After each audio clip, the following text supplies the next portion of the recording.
Good morning, everybody. Welcome to another edition of the Carton Show. That guy right there is David Jacoby, everybody. Morning. Right here, of course, you have one of the 100 greatest Giants of all time, the Super Bowl champion, Mr. Plaxico Burress. And a little bit later on in the show, we're going to find out what Plaxico means in Latin. So we're very excited about that. Oh. And the main man right here, who's going to be at every single NBA Finals game to watch his son hopefully win an NBA championship. The NBA Hall of Famer, Anthony Aloysius Hardaway. All right, here's your breaking news out of the gate. J.J. Redick is not going to be the Los Angeles Lakers' new head coach, despite all the rumors out there. The new report from the Woj master is that Danny Hurley is going to be the next head coach of the LA Lakers, and this could happen. I know the NBA doesn't want it to happen during the finals, but Woj is usually very well tied in, and it looks like Danny Hurley might be leaving Connecticut for the NBA and the LA Lakers. Well deserved.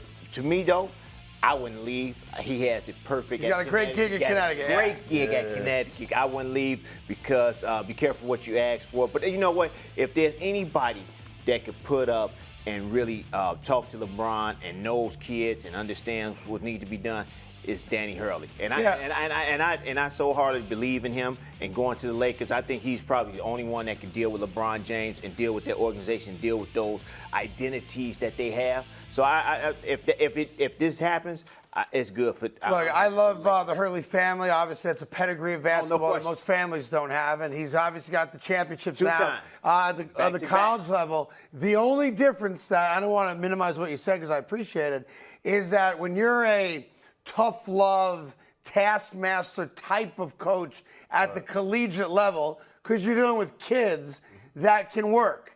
It's very hard, in my opinion, for that to work with veteran NBA players, adults who are making $30, $40, $50 million a year. If you come in, and it's the old thing, is it the carrot or the stick, right? And you come in and your philosophy is going to be, hard-nosed, tough love, that's got a very short kind of window of opportunity. Yeah, just watching Dan Hurley and all the success that he's had at Connecticut and bringing that men's program to what it was when Ray Allen and Rip Hamilton and all those guys was there. After watching, his documentary and his coaching style, you wonder, does his coaching style translate to the NBA? Because when I was in college, Nick Saban was my coach. And he once told me that I would never coach at the pro level again. Sure. So then he left LSU, then he went to the Miami Dolphins, and then you saw some of those outbursts that he was having with the players and those disagreements, and he ended up leaving the Miami Dolphins and going back to college. So I think with Dan Hurley, it's about, can he coach at the NBA level?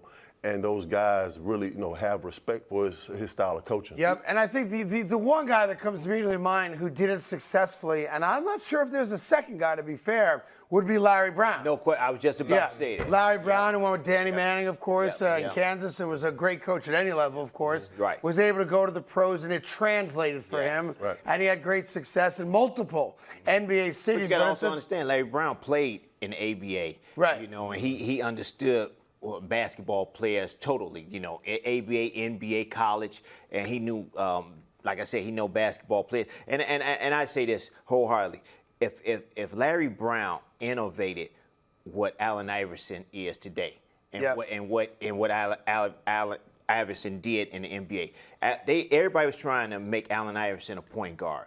He went in there and said, I'm not going to make Allen Iverson a point guard. He wants to score the basketball, and he wants to be that type of player.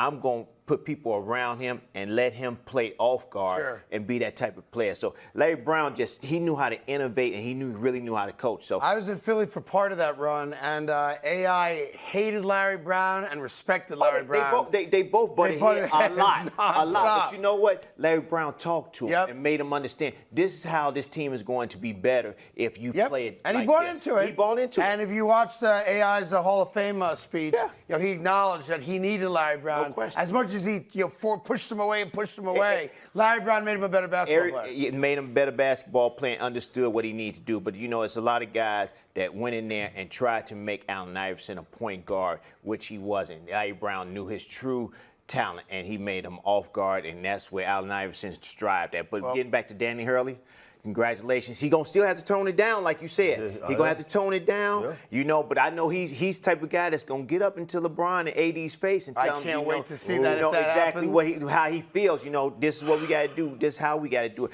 But you know what? Sometimes those guys need that type of coach to come in and talk to them to make them understand what we need to do to get better. Hey there, thank you so much for watching The Carton Show. You can subscribe right here to get all the latest bits and segments from the show. And by the way, while you're at it, we have a lot of great shows on FS1, so check them out too.